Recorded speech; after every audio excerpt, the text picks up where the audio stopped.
Hai, කොහොමද ඔයාලට cook with Tiresha YouTube channel එකට ඔයාලව සාදරයෙන් පිළිගන්නවා. අද අපි හදන්න යන්නේ බතල වලින් කෑම එකක්. මේක හොඳයි පොඩි අයට ඉස්කෝලේ ගෙනියන්න බතල කම්බල පොල් එක කණ්ඩා කැමති බබාලට මෙහෙම හදලා දීලා බලන්න.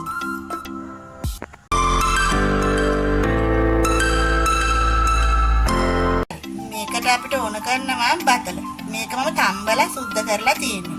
මෙතන මම 250ක් තමාරන් තියෙන්නේ. ඔයාලට අවශ්‍ය ප්‍රමාණය අඩු වැඩි කරගන්න. ඊට පස්සේ අපිට ඕන කරනවා පොඩියට කපාගත්ත ලුණු ටිකක්, ලීක්ස් කොළ නැත්නම් ලුණු කොළ හරි දාන්න පුළුවන්. කැරට් ආයෙ ඕන කරනවා පොඩියට කපාගත්ත අවමිරිස්. මේක චූටි බබාලට දෙනවා නම් දාන්න එපා. මම මේක දැම්මේ අපේ ලොකු ළමයි කන හින්දා. එතකොට මේ කරපිංචා සුදු ලුණු ටික දාලා තියෙනවා. ආයෙ අපිට ඕන කරනවා කෝන්ෆ්ලවර් ටිකක්. මේකට ඔයාලට කෝන්ෆ්ලවර්ම කියලා නැහැ. ඔයාලට පාන් පිටි හරි ආල් පිටි හරි ගන්න පුළුවන්. කෝන්ෆ්ලවර් දාපුවාම මේක ක්‍රිස්පි ගතිය වැඩි. හරි. මේ වගේ බෝල් එකක් අරගෙන අපි ඒකට මේ අපි තඹගත්ත බතල ටික මේ විදිහට දාගන්නවා.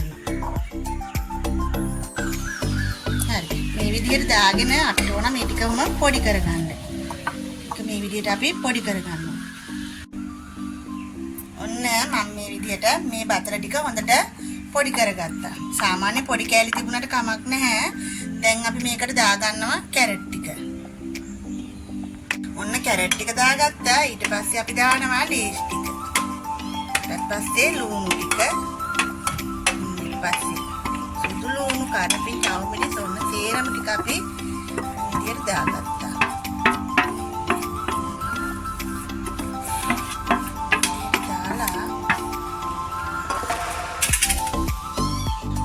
කපාගත්ත එළවලු ටික දාගත්තා. දැන් මේකට අපි ගම්මිරිස් ටිකක් දාගන්නවා. දාලා ආයෙ දානවා කැලි මිරිස් ටිකක්.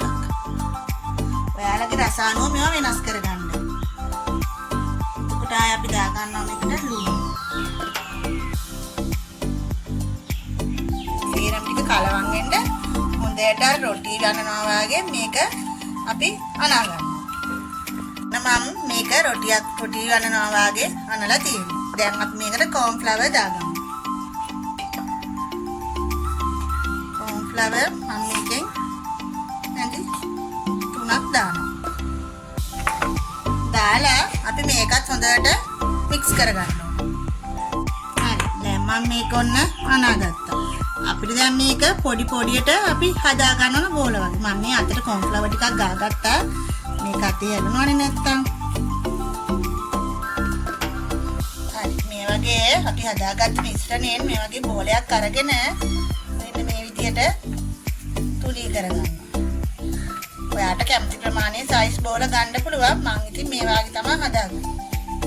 මෙන්න මේ වගේ තමයි මේ පොඩියට හදාගත්තා. මේක ප්‍රමාණය ඔයාලට කැමති ප්‍රමාණය හදාගන්න පුළුවන්. මම මේ පොඩියට තමයි හදාගත්තේ. ඊට පස්සේ බලමු අපි මොකද කරන්න කියලා.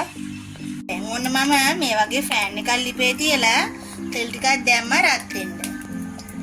දැන් අපි හදාගත්ත බතල එක මේ විදිහට අපි තියා ගන්නවා. මම මේ තෙල් ටිකක් වැඩිපුර දැම්මා. ඒකට අපිට මේ ෆෑන් එකට ගොඩක් තියා ගන්න පුළුවන්.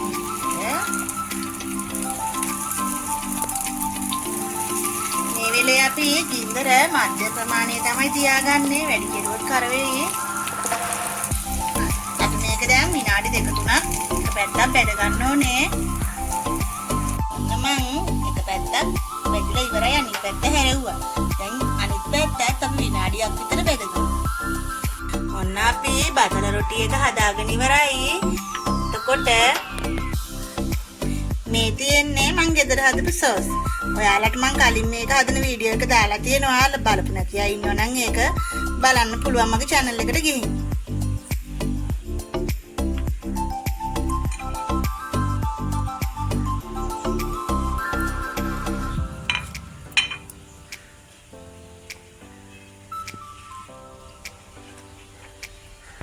ඉතින් මේ වගේ රස රෙසිපි මං ඉදිරියටත් ඔයාලට ගේනවා.